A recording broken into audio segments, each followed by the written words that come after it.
Hi, everyone. Welcome to today's session. We will be starting shortly, just giving everyone the opportunity to join in.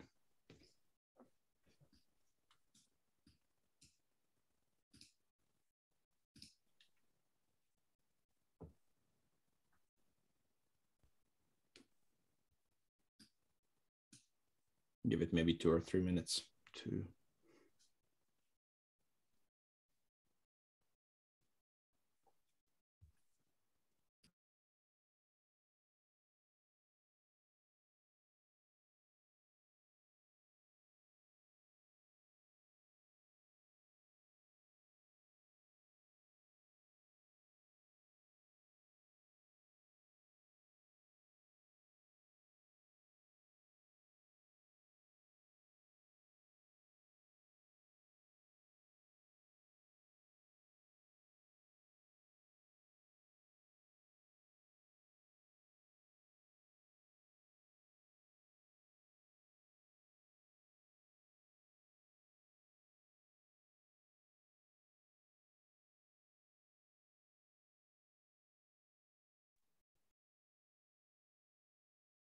We will begin in just a minute, letting everyone to join in.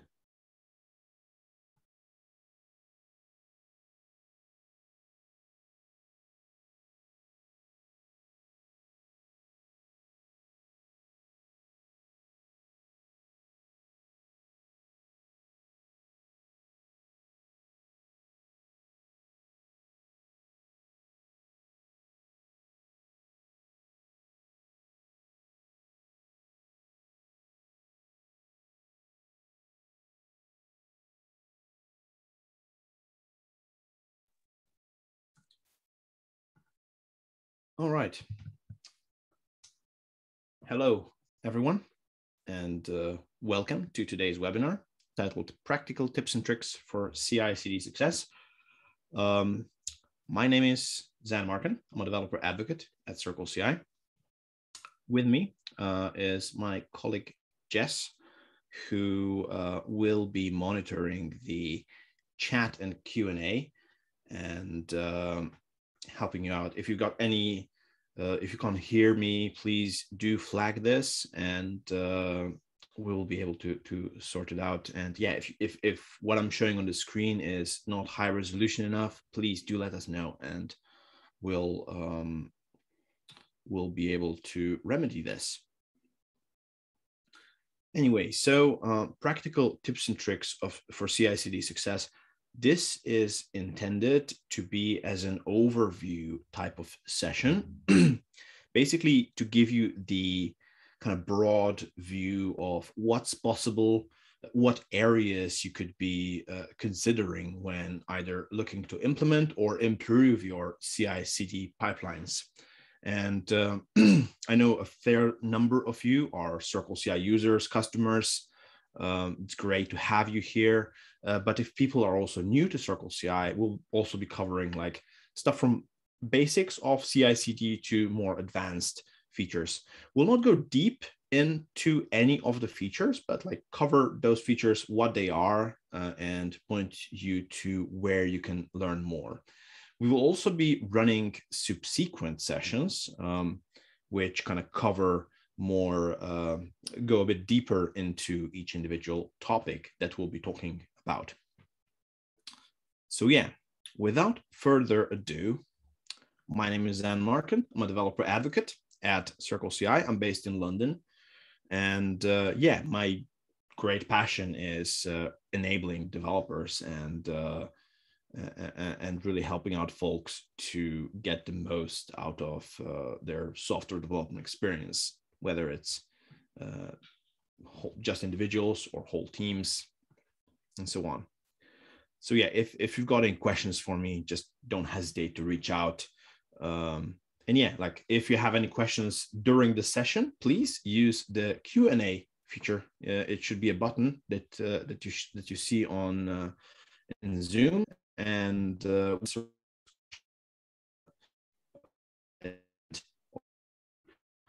Yeah, and if you have any like urgent AV issues, if you can't hear me, see what I'm showing on the screen, do let us know and we'll be able to rectify that. So yeah, CircleCI, if you are not familiar with us or if you're not been using us for a while. So we've been around, we're the leading CI/CD platform in the world. We help teams all over the world in companies of all shapes and sizes, industries from fintech, healthcare, energy, all sorts of industry sectors to basically deliver and ship value and change with our CI/CD platform. Whatever they ship, whatever they're trying to do, our platform usually helps them get there better and more efficiently. We've been around for just over 10 years now, which is really staggering. Yeah, we've been through the whole DevOps revolution, and it's pretty exciting.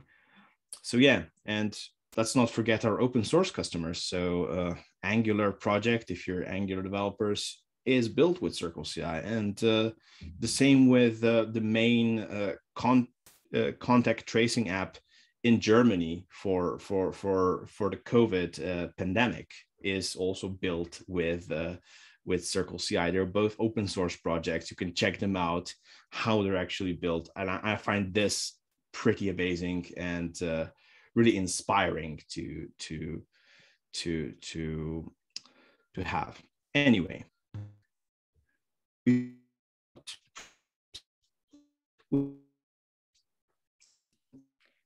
Hi, Zan. To ship some software. Hello. The sound is occasionally dropping out. I'm not sure if that will be the same for everyone else in this webinar, but I just wanted to highlight that occasionally the sound is dropping out just for a few moments. Okay, thanks for flagging. Yeah, I have adjusted my monitor, my microphone. Let's see if this is any better. Yeah, we've just had on the chat as well. A few people are saying the same now. Thanks for flagging, folks. Is this any better, or should we try something else? I've got this. It's good now? Okay. Yeah, that's better. Okay, yeah, just if you have any AV questions, please do let us know. Okay. Right. So yeah, let's begin with a little thought exercise. Imagine you're getting ready to ship some software you worked on for maybe a few days, maybe a few weeks, maybe a few months, and you've got all the tests passing. You've got everything ready. All you need to do is press a big red button, which will trigger the deployment process and get that software into the hands of users. So you do that, has a nice tactile click, and then it's off the races. And then you can hold your breath and wait to see what happens.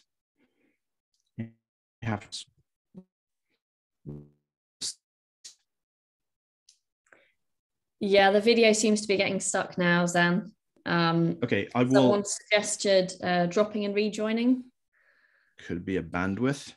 I will kill my camera, by the way. We'll see if that will conserve some of my bandwidth. Okay, yeah. That's good. Thanks for the feedback, folks.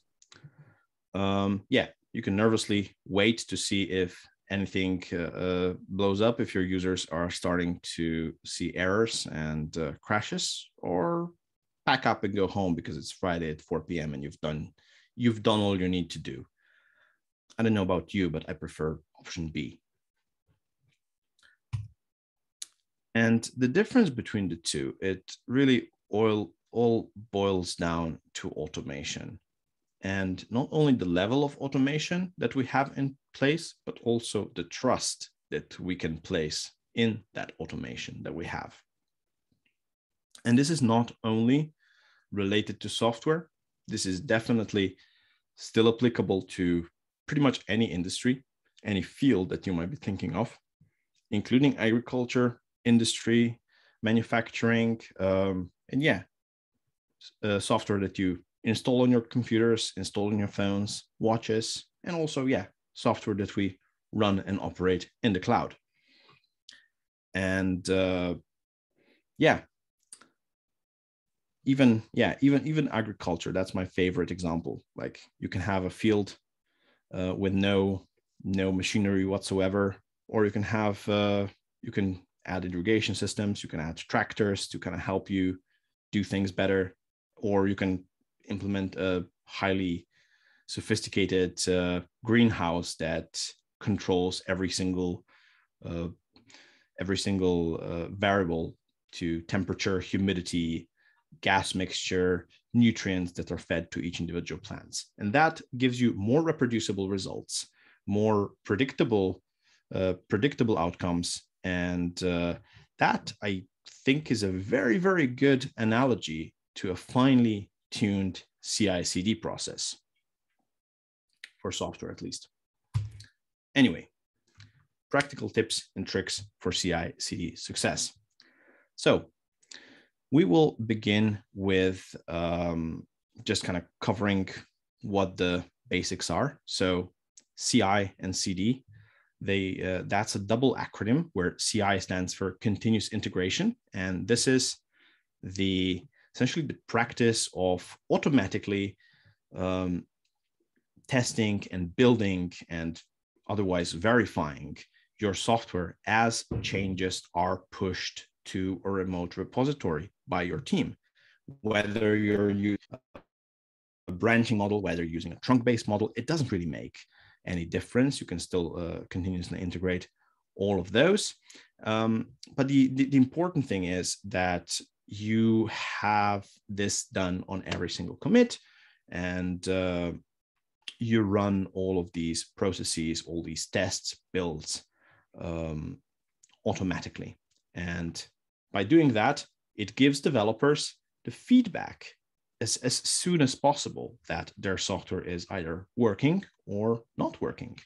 And the outcome of the CI process is either, a signal that's saying, yes, your build has failed because your tests are not passing, or a signal that tells them, yes, your build has passed. And by the way, here's the binary that you wanted to build. Here's a Docker image. Here's a static website. Here's the Android application that you're trying to build.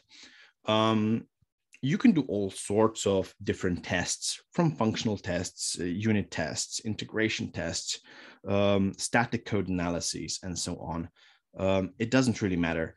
But yeah, the important things is that you do these validations automatically, and things are executed in CI/CD runtime. So that is in CircleCI's case, that's either a Docker container, that's either a virtual machine on running Linux, Windows, or Mac OS, or ARM as well. That could be also a virtual machine that has access to a GPU, for example. So if you need like NVIDIA GPU resource for high computation heavy tasks, you can do that as well. But the point is that all of these are kind of defined in advance and kind of started from scratch. So if you're taking a Docker image, for example, a container is created from that image for each single job that you run. So you need to set up everything from this clean state, and which obviously means that you've got the reproducibility with each build, because you have to codify every single step of your job, of all the prerequisites that you need. You need to specify that in code. Speaking of code, in CircleCI, we use YAML for configuration. Actually, let me show you that. That is a repository that we've got. So this is a GitHub code thingy. I'm zooming in a little bit. Jess, is this well visible? Yep. Okay, good. Thank you. So yeah, you've got, so this is this YAML file that we use to configure the pipeline. And in here, you basically specify what particular Docker image you've got, which jobs you need to run, steps for these jobs. I'm not going to go too deep in this, but essentially, and then you orchestrate those jobs in workflows, which kind of tells them which jobs should run after which, under which conditions, and so on. But yeah, so this is all part of a repo as well. So it's tied to the same commit. So it's all kind of tied to the same point in history. So a commit that has passed with the exact same kind of versions that you specified in your configuration. So this particular Docker image and these particular dependencies that your app has, for example, whatever is in your package.json, if you've got a Node application, or requirements text file, if you've got a Python application, that's all kind of frozen in history and frozen in time. So it's always reproducible, which is one of the other very good points of continuous integration. Well, I'll get to that later. Next step is once we have this kind of built binary or application or an image in our case, that's the result of CI, then the CD is the next part of the journey, which basically means deploying that to wherever it needs to be. And that could be an actual user environment, so like production, or it could be a test environment, it could be a staging environment, it could be a development environment. It doesn't really make a difference where it actually goes, as the same as it doesn't really make a difference what actual platform or programming language you're using in the CI step. The important thing is that you're essentially codifying the process for deploying this to wherever it needs to be. And obviously, if we're talking about cloud native technologies, codifying that is extremely important, just because of the sheer complexity that's involved in standing up Kubernetes cluster, maintaining all of that, and yeah, just making sense of all of this. This kind of cloud native approach is just too complex for individuals to just do manually by clicking some things, basically. So yeah, that's where we are. That's what continuous integration and continuous deployment are. And as you might imagine, there's quite a lot of moving parts, all different tests that need to run, all different environments that you can run this on. How do you orchestrate this? Steps you want to run, execute as well, various checks and all the kind of deployment scenarios. And the idea of this session is to essentially kind of break down these components and look at a bit of success factors for each single one. So yeah, without further ado, let's talk about speed.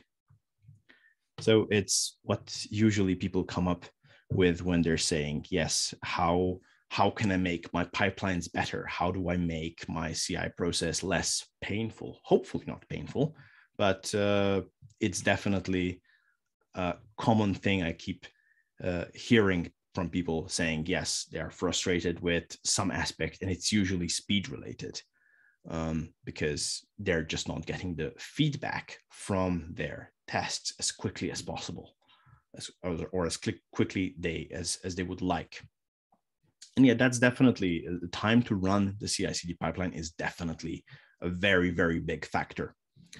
The second one is, though, the time to recover from a build that has failed.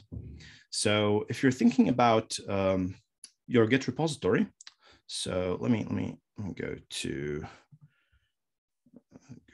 repository. I've got this Git repository.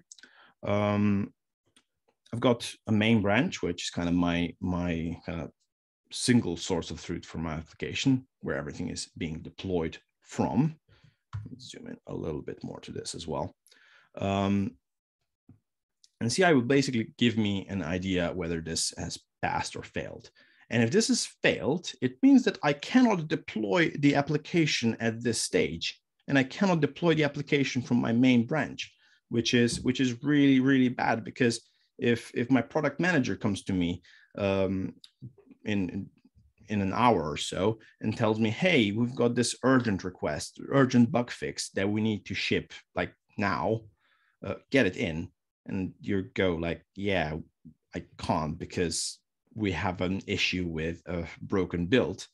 That is a problem. That is a big problem. So you really want to be able to recover from a failing build as fast as possible. Next one is time to ship a feature, from ideation to actually getting that to the end users. So that's more of an organizational metric, but still very, very important for your engineering team to kind of track, like, how quickly can we turn this around to turn this idea into actual value that we have shipped. And lastly, things like time to onboard a new team member.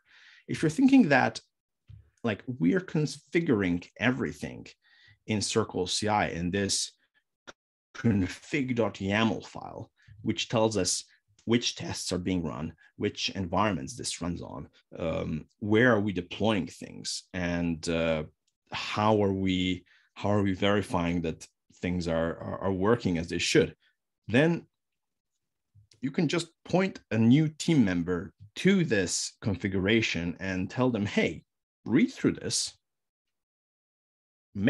try to make some sense of this, and come back with some questions about what you think about the processes, and yeah, what if you've got any uncertainties and so on. So yeah, this can definitely be a very good onboarding aid as well, and reduces the time it takes to get someone from not knowing anything about your system to actively being able to contribute. So yeah, if we dig a bit deeper into running pipelines faster, there's a few things we can do. First one is really use the right resource classes and resource types. If we're looking at our configuration again, for each individual job, you can specify obviously the Docker image that we want. And alongside of that, we can also specify something called resource class. And that can basically mean what level of like, what's the size of machinery that we're kind of passing into it. So a large resource class might have a certain number of RAM, certain number of virtual CPUs. Then you got extra large, extra large, and then you got small as well, just because sometimes some jobs are really not that heavyweight and don't require as much. But yeah, different use cases, different tasks require different sizes of jobs. So, and you can make sure that you're using whatever is giving you the best results for what you need, and just experiment with what you want. Then you've got things like caching. Caching is deduplicating work, essentially. You've done some work once, so you try to avoid doing it again if you know what the results are going to be. So a simplest way to cache might be to just use something like an orb for Node.js, for example.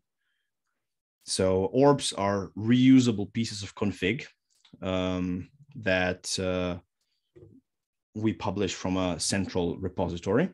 They're available on CircleCI's developer portal. I'll get to there in a second. But essentially, these orbs, for example, for Node, that already contains preset steps for caching your config file, for example. Not config file, for package.json, all the dependencies. So instead of doing npm install, if we're doing it through this node install packages, it will check whether your package lock has changed at all, and if not, it will just kind of keep reusing the one it already had from cache. Let me get to the developer portal.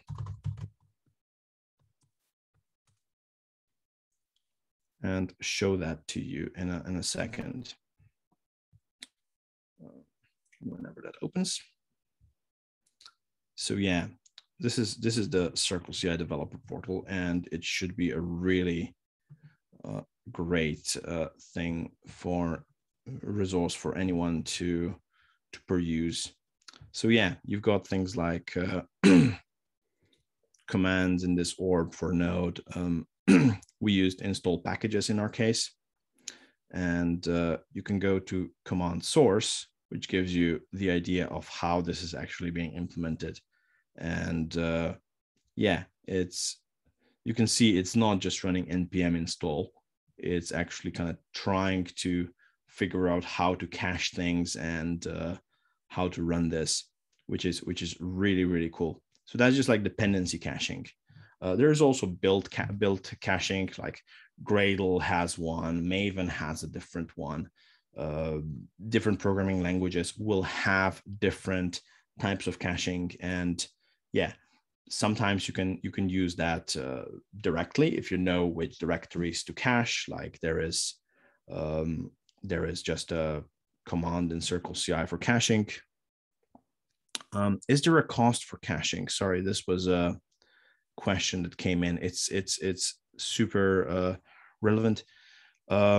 We do have some storage, but I don't think it's actually hitting that exact same store. It's hitting the storage costs, to be honest. It's just the time it takes to store that into cache and then restore that, which is obviously less than getting that from the web every single time, especially if you've got a large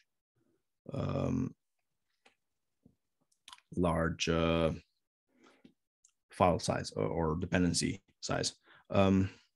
And there was a new question called, do you know if node install packages works for projects with multiple package lock JSONs? That's a very good question. And I don't know, but we could actually just study the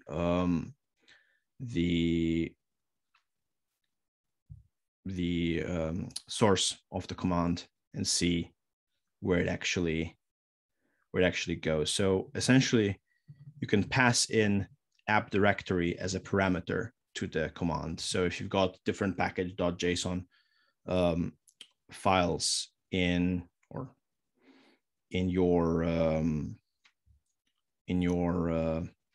project, if it's like multiple sub projects, you can actually just install packages for different app directories.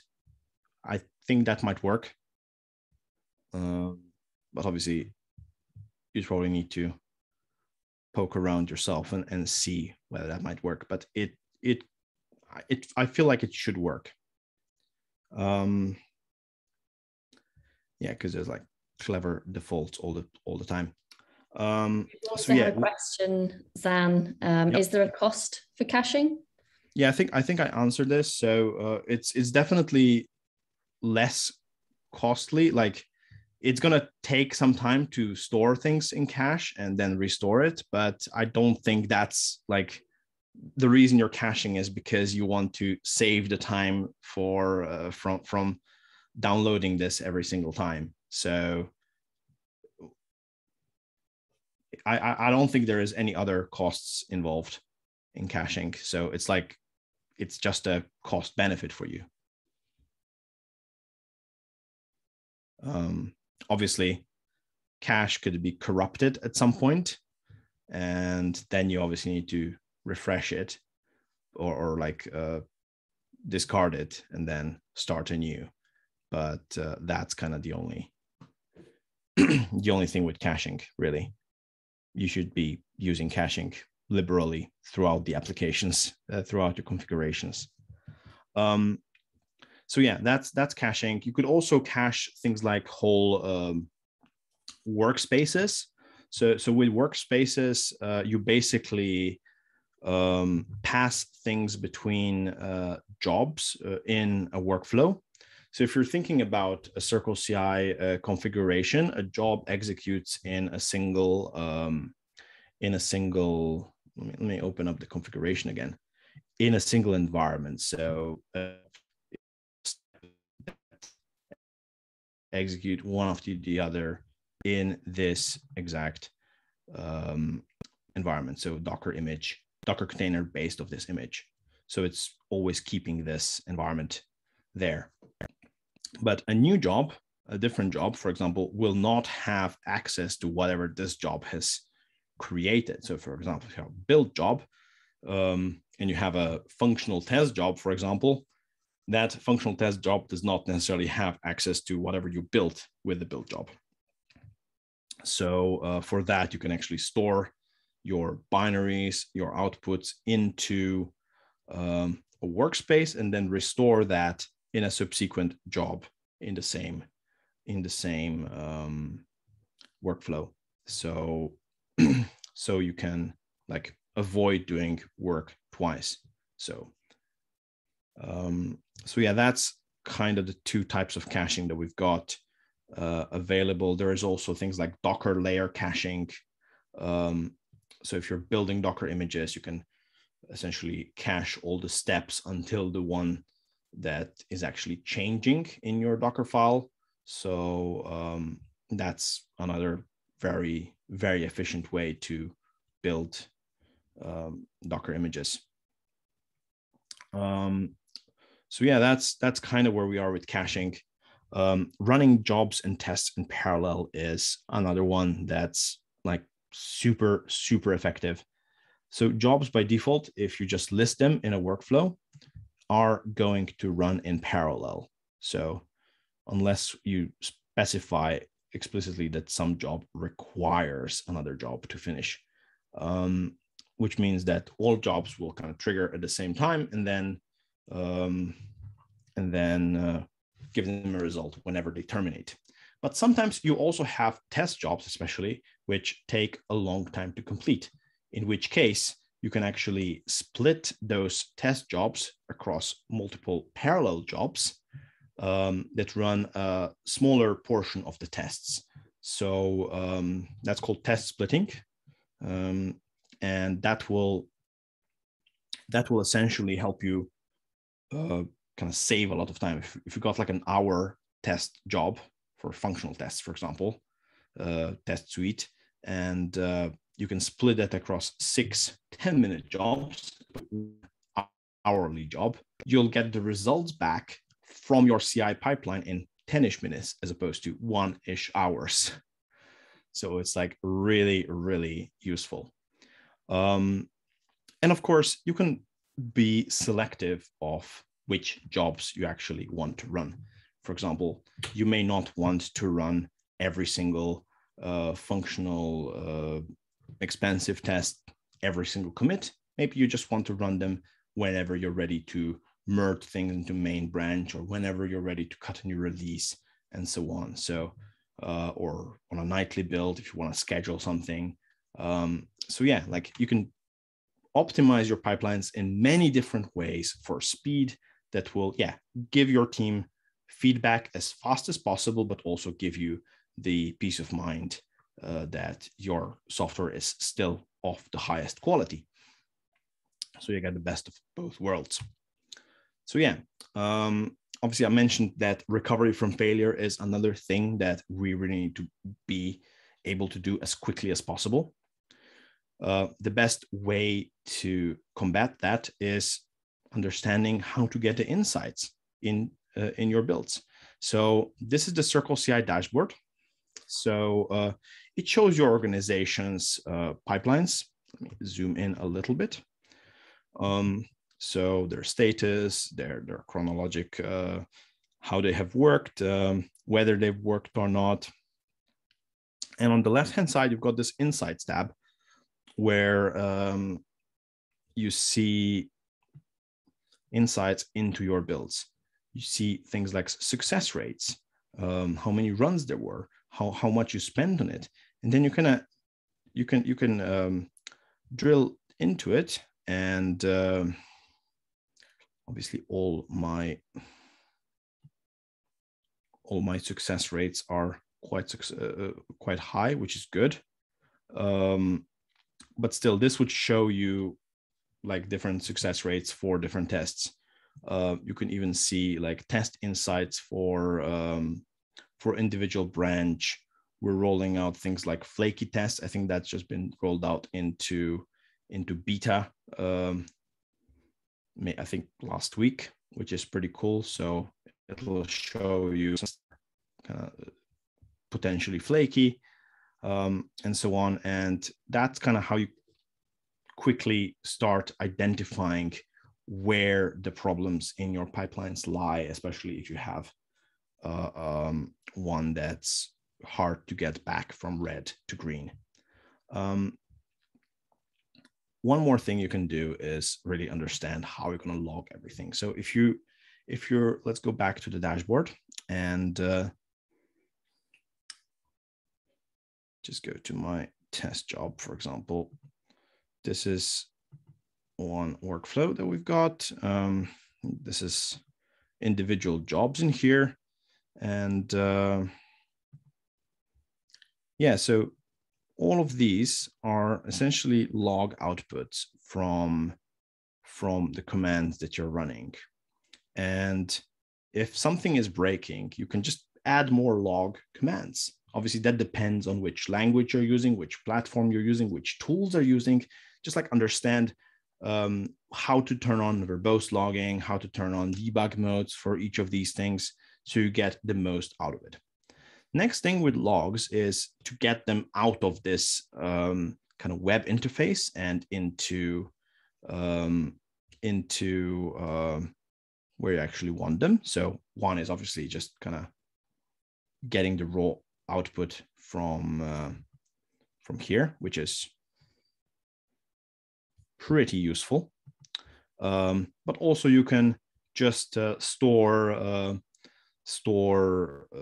artifact from your log output if you want to get this raw results that you want to maybe download to your computer and then use grep or some other commands to kind of sift through the logs and see where the problem might lie. The same with build artifacts. If you've got a debug app that doesn't really pass any of the some of the tests, you want to test it locally, you can get that out of your CI as well. And debug your builds as they fail. That's probably my favorite thing ever. So for each job that you pretend this job has failed, I can hit rerun and choose rerun job with SSH here. And that will now spin up the exact same environments, exact same job.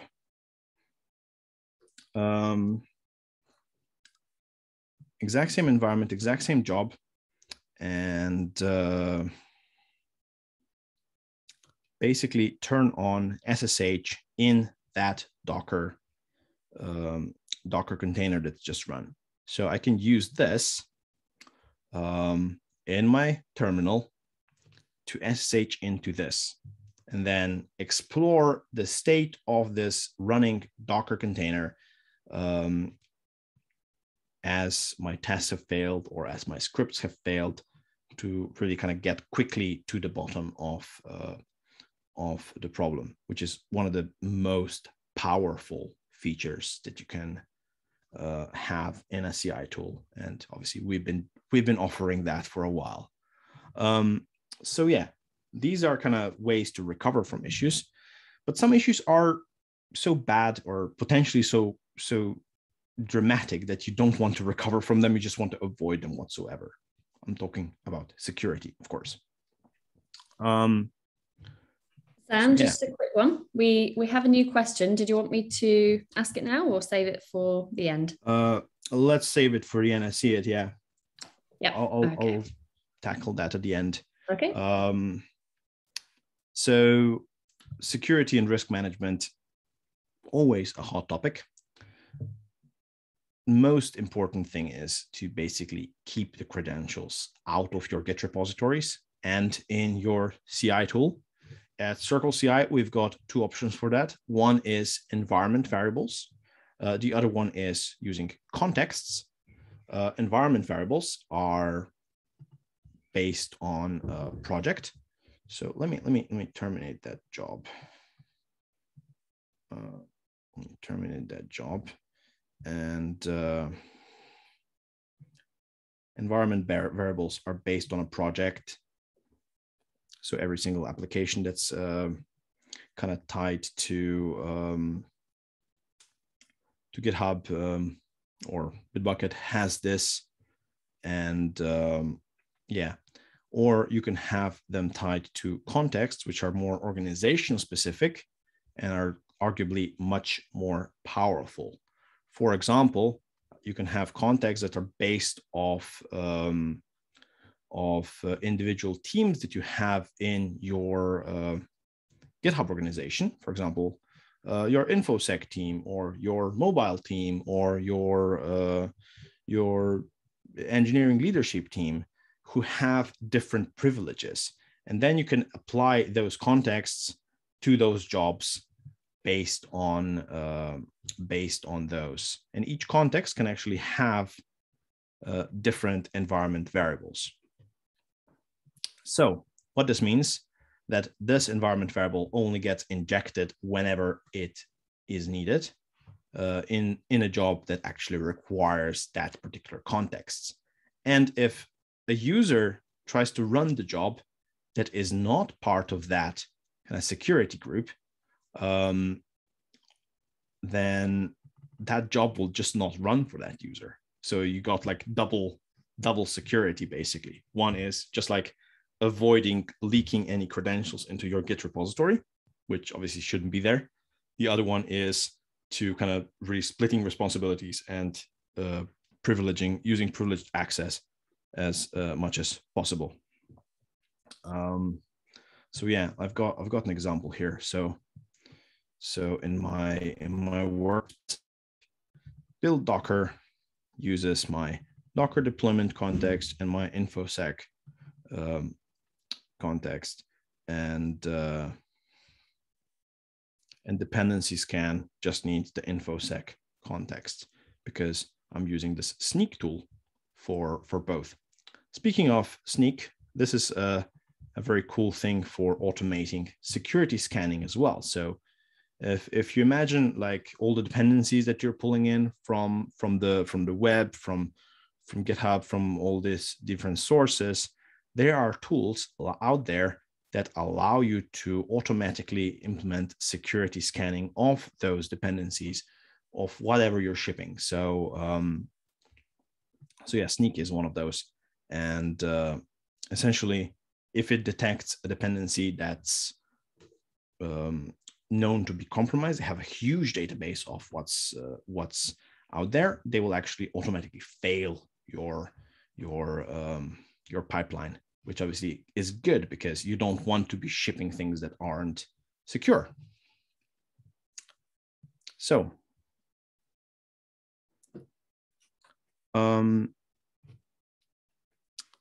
there was I'll get to that question as well in a bit at the end. So let's hammer through the presentation, and then I'll tackle the questions. Keeping up with the features. So I've talked about a few different features of CircleCI, but there's always more. There is always more, and especially if you've implemented this your pipelines maybe years ago, maybe by a different team, maybe you're not using the latest and greatest, and obviously, why would you change something if it works? Because it could make your life a lot easier, a lot better. So yeah, it's always good practice to just kind of read up on what's new, how you can get the most out of it. We've got a product newsletter that comes out every month, which basically tells you what's been shipped So that's a good one to subscribe to. If you're kind of interested in new stuff, like there's new preview releases, especially always kind of being published on our forum, discuss.circleci.com, which is super useful. Or if you want like more fine-grained things, like you can also go to just changelog and just see like all the minor and also major releases that have been published. So like automatic flaky test detection. This is like yesterday, which is wild. And new image updates and so on. Like all of these things that we publish are kind of published in this changelog as well. So I would say product newsletter is probably the most valuable one. Just kind of have a subscribe to that. Have a read every month. Just if there's anything that you missed in the since you last checked, basically. Write tutorials and things like that on our blog on how to use these new features, how to use what's new. Some highlights from recent ones that we released. Biggest one is probably dynamic configuration. So configuration that actually can change based on conditions within your repository or else on the web. You basically start one config and then create a new config based on something, anything really. So you can hit an external API to kind of give you a new CircleCI config, or you can compare things with history, like see which part of your repository has changed. If you're using like a monorepo or something like that, you can then use dynamic configuration to only build a subset of that. We've released webhooks to kind of inform your external services of job workflow completion events. We've released support for ARM executors, which is really cool. And just yesterday, we had a live stream talking about visual config editor. So drag and drop config editor and config SDK as well for JavaScript and TypeScript for now. But you can essentially generate the YAML from a programmatic TypeScript or JavaScript, which is wild. So we're constantly iterating, evolving, and doing things, and it's worthwhile just kind of keeping up with this. And then you've got not only the features inside of CircleCI, but also interacting with external services. For example, getting the information where it actually needs to be and go. So you have this build and deploy information inside of CircleCI. You've got the green, red, and so on. Where do you actually need it elsewhere? So one place is your Jira tickets. Maybe you want to update your bug ticket saying, hey, we've deployed a fix to this bug. So you can actually integrate that with Jira. And maybe you want to Slack someone in your ops team saying, hey, by the way, this deploy is happening now. Maybe have a look at this. Or maybe you want to integrate with when we released webhooks, we also announced integrations with Sumo Logic and Datadog, for example. If you're using Datadog or Sumo Logic for aggregating your data, you can then just kind of integrate our webhooks with them to kind of get that information automatically in those systems. All different orbs that I've shown you. Obviously, I've shown you the orb for Node.js, but there is also like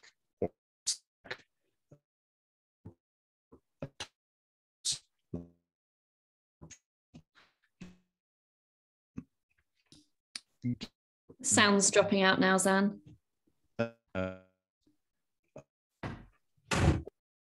All of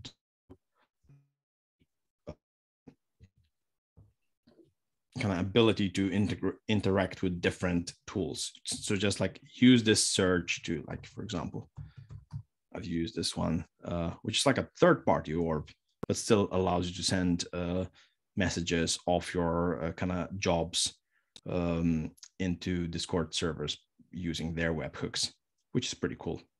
So yeah, just think about where you need to get that information. There was a question about how to integrate with Jira. So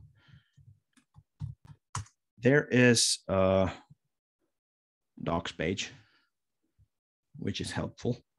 So essentially, you need to go to your Jira settings and get this Jira plugin for CircleCI. And then you need to use the Jira orb, and then you basically just do a post steps for Jira notify. And that's how you kind of update that. There is also Jira integration here. So in your project settings, you've got, this is again, like project-based settings of the project we were looking at earlier. So if we're clicking here, you've got Jira integration on the left-hand side, connect the token, add the orb, and that's pretty much it. So yeah, once you got that set up, Jira will get your kind of build informations. I think your commit messages, commit either branches or messages, they need to match what Jira is expecting. But once you've got that going, it's pretty seamless. I'm not sure about there was also a question about integrating with Artifactory. I'm not sure. Maybe there is an orb for that. I've not used Artifactory recently, so but we can just see if there's an. Yeah, so there is orb for Artifactory, but it's not been published in 2 years, so I'm not sure whether it's still valid.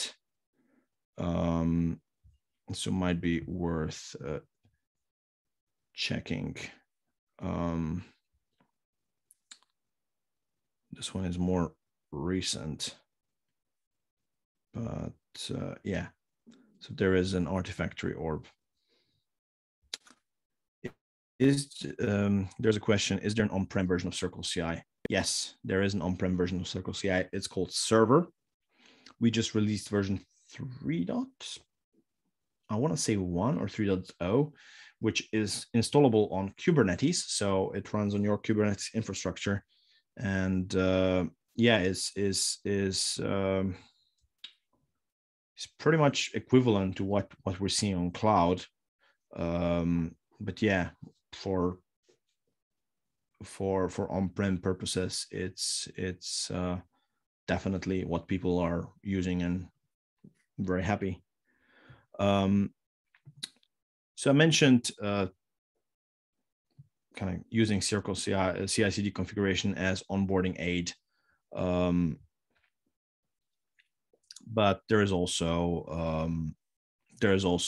the importance of just kind of sharing that information across the team. So everyone has access to the GitHub Git repository. So everyone has access to the config files. Everyone has access to the dashboards. So just kind of share that knowledge across your team. And so everyone has on the same page. I'll get to the rest of the questions in a bit. I've got a few more slides. So yeah, last part of success is actually cleaning up the mess, because broken deploys will happen. And yeah, a CI can definitely help us recover faster and revert things faster. So if you're thinking about a deploy that went wrong, a version that is breaking for some reason, you could just revert your Git repository to a prior commit and just reship that, making sure that any of the version numbers are make sense. But still, like, if you ship the previous version, unless you've got to do any like complex database migrations and so on, you should be fine. And it also allows you to favor smaller changes over kind of larger and more complex releases, because you can ship more often, you can ship smaller, which obviously helps you mess up, doesn't allow you to mess up that much every single time. So there's smaller chance for broken deploys. And the best way to actually prepare for this is to have a plan and do a practice run with your team of how you're going to do a revert,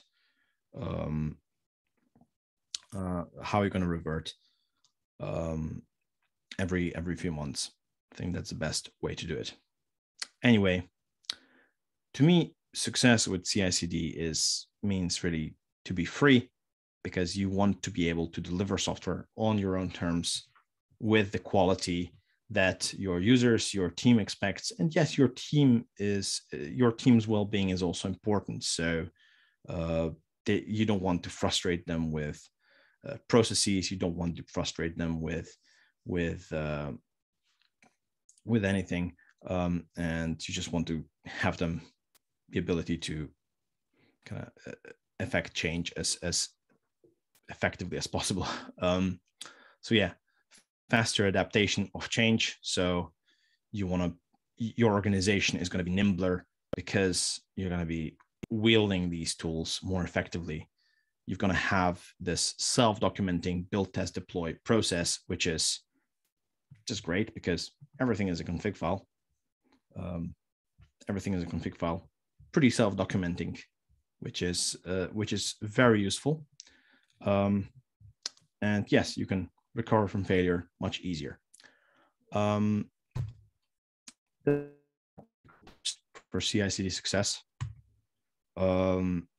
this was, as I said, an overview session. Next one is going to be focusing on speed on the 23rd of November. So check out for that. It should be going out in the newsletter if you subscribe to that. But yeah, we'll be talking about, just deeper dive into techniques. I'll be showing more code then. So how to do like resource classes, how to use cache like Docker layer caching and so on. Using orbs for speeding up things as well, splitting tests, branching, and just like using insights to identify bottlenecks a bit more in practice. So let's talk about questions. So we've answered a few of them. So what is the best approach for injecting secrets as environment variables into containers in a build? So I would say contexts are the best way to inject secrets as environment variables always, because you can fine grain who has access to them.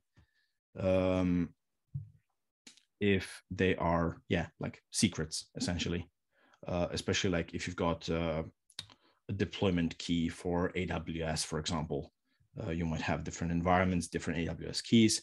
So if you use them as environment variables, they are seen and throughout for all of the project. If you use them as context, you can just give that context to that individual job. So that job will only have the context that you have. So yeah, definitely use contexts. List your environment variables in that context, and then like this, and then pass them to your come on, where is this? Yeah, to your jobs like this under context. Each job can have multiple contexts, so you can have multiple, like a combination of environment variables and secrets from there in there, which is quite handy. But yeah, so I hope that answers your question. Can you show any test visualization? Let me see. if I've got, so I've got like 2 tests that have run successfully in this case. I might be able, let me see. Let me see if I've got any failing tests. Here we go. I've got a failing test, for example. So I had a failing test in here, which obviously was just a true not equal to false assertion, which I kind of planted in here. So yeah, if a test is failed, that they will be kind of flagged in here. If none of the tests are failing, it'll just show you all the tests of passing. So yeah, these are like the visualization. If you want insights on tests, let me see. Maybe I can do 90 days.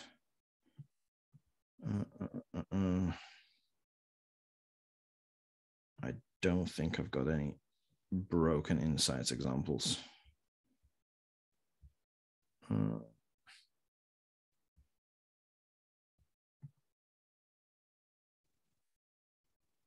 No, I don't have any test insights examples that would break. What is the lifetime for Docker layer cache? Docker layer cache lifetime. Let me see.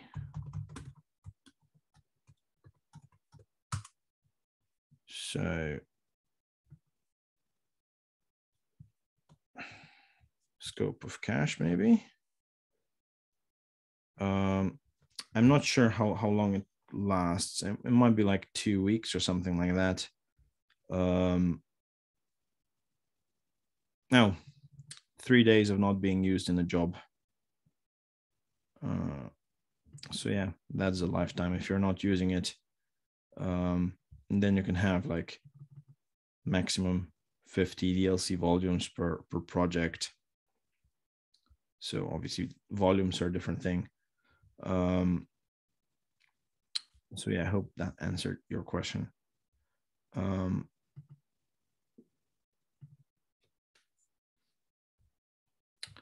But secrets are not resolved before the environment variables are injected into containers in a build.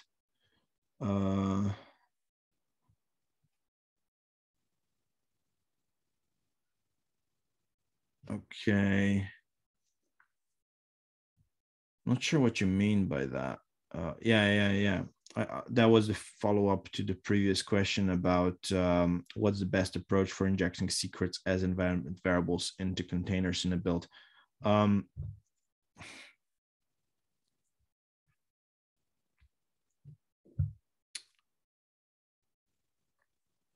Let's take this offline. I'm not sure exactly what you mean. Do you mind just emailing me, please?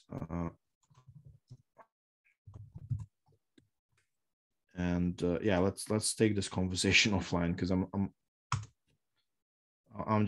I've just written you an email. Thank you. So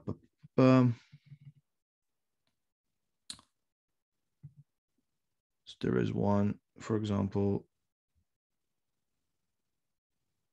can we delegate authentication to Spire with CircleCI? I don't know. I'm not familiar with that. Is this yeah, I'm not familiar with this. Is this using HashiCorp Vault?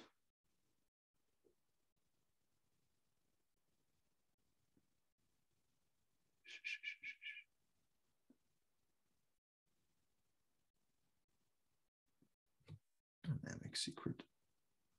Yeah, I've honestly I'm out of my depth here. I would need to check with our security team. If you can email me as well, like I will be able to find it out for you. But yeah, I don't have an answer for you that would be like sufficient because I would need to be reading like a ton of documentation. So yeah, just email me. zan@circleci.com is my email. So yeah, I hope you've had a good idea of what different kind of features we've got. And yeah, like if you're interested in learning more about speeding up your pipelines, I have a hunch that security is going to be the one session after speed. So we'll definitely be tackling security fairly soon because it seems to be a hot topic. But yeah, on the 23rd of November, we'll be talking about, just like anything that might really kind of optimize your pipelines in terms of speed, like starting from looking at insights all the way to kind of different techniques, how to implement test splitting and so on. So yeah, I hope we've covered like some useful tips and tricks here. And do let me know if you've got any questions, any suggestions, any feedback. And there will be like, they'll send you slides, also recordings by email, maybe tomorrow, I think, or maybe Friday. But yeah, like you'll get all the thing done. Anyway, thank you very much for attending. I don't think we've got any more questions. Jess, do we have any more questions? Nope, I think we're good, Sam. Good stuff. All right. In which case, I hope you have a lovely day. Thanks, everyone. Thank you. Bye.